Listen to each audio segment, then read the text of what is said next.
Why might students and teachers benefit from this perspective and these tools? I think it's a really important perspective because I think a lot of people come to yoga because they have trauma. They may or may not perceive themselves as trauma survivors, but whether it's a big trauma or a little trauma, many times people come to yoga to address anxiety, depression, mental health issues.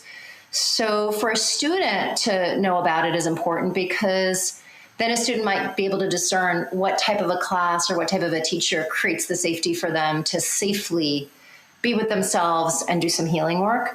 For teachers, I think it's an absolute responsibility and a necessary skill set and body of information to have in order to hold space responsibly for our students. Sometimes trauma symptoms don't obviously look like trauma symptoms. A student might feel overwhelmed. They might even be defiant.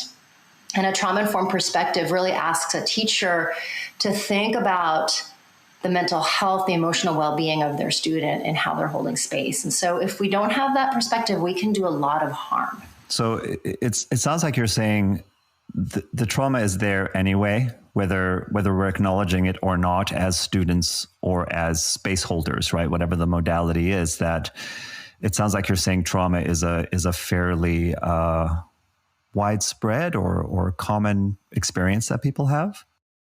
Yeah, I mean, I think statistically speaking, trauma is very common.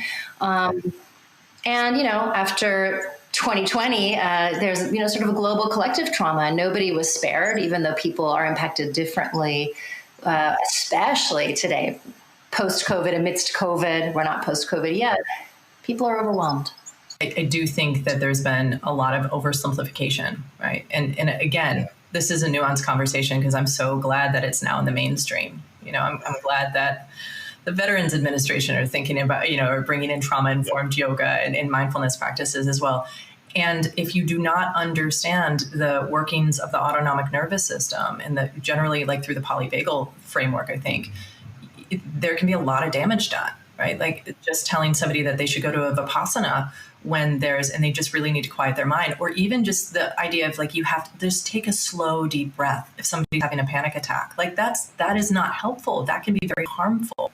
And there's a lot of and it doesn't mean that taking deeper breaths or pranayama practices is bad. It's such an individual prescription, right? Just like a medical doctor isn't going to give you, Julian, the same prescription for you or whatever is mine, right? And it's, I think, really, as Hala was saying, like being able to sit and know that. And I also think that there's, I don't want to say a diluting of the word trauma, but, just of all of us, we're humans. Trauma is a human thing and we're all going to experience that, but we're not all going to be traumatized. Yeah. And Hala speaks so beautifully to like resilience in people and how like our resilience is a natural aspect and dysregulation happens, right? And there's a difference between dysregulation and that present as certain symptoms as heightened anxiety, which might be because of an experience or multiple like relational experiences. And it might be your genetic coding, right? Like it might be how you were born.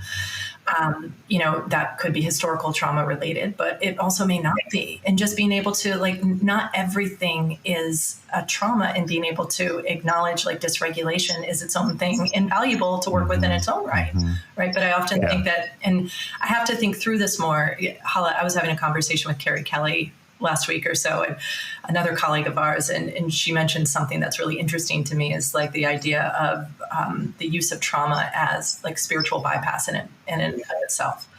And so that would be a conversation that, I haven't fleshed out my ideas of that yet. But it's fascinating. I mean, I know that 10, 15 years ago, I would have conversations with people who were involved in yoga or who less so with meditation, because meditation and Jack Kornfield had kind of been going into that territory of the integration of, say, mindfulness and psychology. But a lot of times people would go, I don't know what you're talking about. Like, what do you mean? What do you mean? Someone's on the yoga mat and then they start to have emotions or they remember something from their past. Like, why would that happen in Trikonasana? I don't get it, right? And now I feel like, especially with younger yoga teachers and spiritual people, if you even, I find if I even mention the word trauma, they're like, oh yeah, no, yoga is really good for trauma. Yeah, you can work through your trauma on the yoga mat. I'm like, but but how? You know, like, well, oh no, I did this thing, or I learned how to do this tapping technique, and now I don't have any more trauma. You should do it too. Right? Yeah, yes, I'm obviously clearly moved by this because it might work for some people, but it doesn't for everyone. And not everybody, this may be a total tangent here, but not everybody has trauma in their hips, or if their hips are tight, it's not necessarily because they were abused. It may be. And it may just be because, like, you know, their femur inserts in their acetabulum in a different way. Well, but if they could just work through that trauma, then they could get their leg behind their head, right? Their hips would release.